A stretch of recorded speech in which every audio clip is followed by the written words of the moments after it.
नमस्कार दोस्तों। I hope कि आप सभी लोग बहुत ही बेहतर होंगे। आज के इस छोटे से वीडियो में मैं आपसे बात करने वाला हूँ भाषा और बोली में अंतर के बारे में। इसके पहले हमने हिंदी व्याकरण के बहुत सारे वीडियोस जो हैं अपलोड करके रखे हैं और उनका एक सिस्टमेटिक प्लेलिस्ट भी बना करके आप लोगों के लिए अवेलेबल कर दिया है।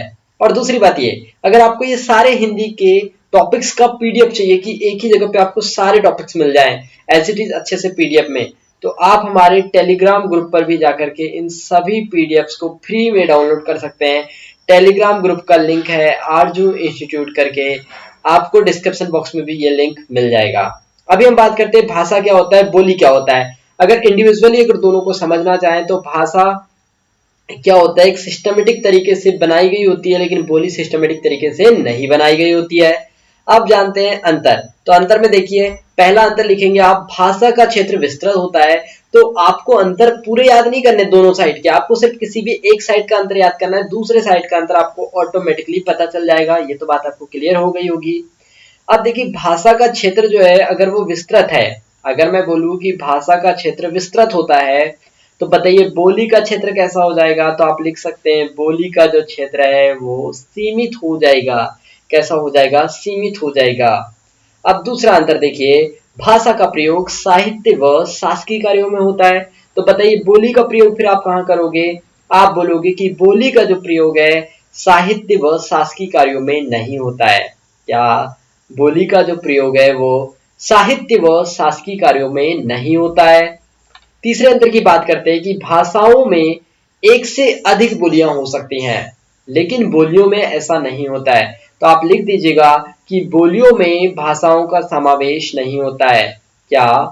बोलियों में भाषा का समावेश समावेश नहीं होता है। बोलियों में भाषाओं का समावेश नहीं होता है। अगला देखिए, भाषा का जो साहित्य होता है ये प्रचुरता से लिखा होता है। तो यहाँ पर आप लिख देना कि यहाँ पर प्रचुरता से नहीं लिखा जाता है इसका साहित्य। आपके चार अंतर तैयार हो गए। पांचवा अंतर देखिए, इसका उद्देश्य सौंदर्य बोध होता है। इसका उद्देश्य क्या होता है? भाषा का सौंदर्य बोध होता है। तो यहाँ पर लिख देना इसका उद्देश्य सौंदर्य बोध नहीं होता है। बहुत आसान हो गया आपके लिए।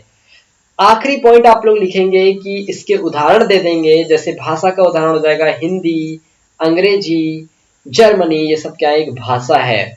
अब बोलियों के अगर अंतर की बात करें तो जैसे अवधी, मगधी, मारवाड़ी, ये सब क्या है? एक बोलियां हैं जो छोटे छोटे एरिया में बोली जाती हैं। तो अब आपको समझ में आया होगा कि भाषा और बोली में क्या अंतर होता है। तो इसके शॉर्ट्स पॉइंट अगर आप लोग देखना चाहें तो आप इसको ऐसे याद कर सकते हो कि क्षेत्र की बात कर लिया सबसे पहले आपने, उसके बाद आपने साहित्य की बात कर लिया, उसके बाद में आप लोगों ने क्या बात किया? इसके बाद में आप लोगों ने समावेश की बात किया, उसके बाद में उद्देश्य, इसका उद्देश्य क्या था। तो आपने अगर इतने पॉइंट देख लिया और लास्ट में देख लेना उदाहरण। क्या? उदाहरण। तो आप इतने पॉइंट्स याद कर लो, 4 से 5 पॉइंट तो आप आसानी से लिख ही लोगे।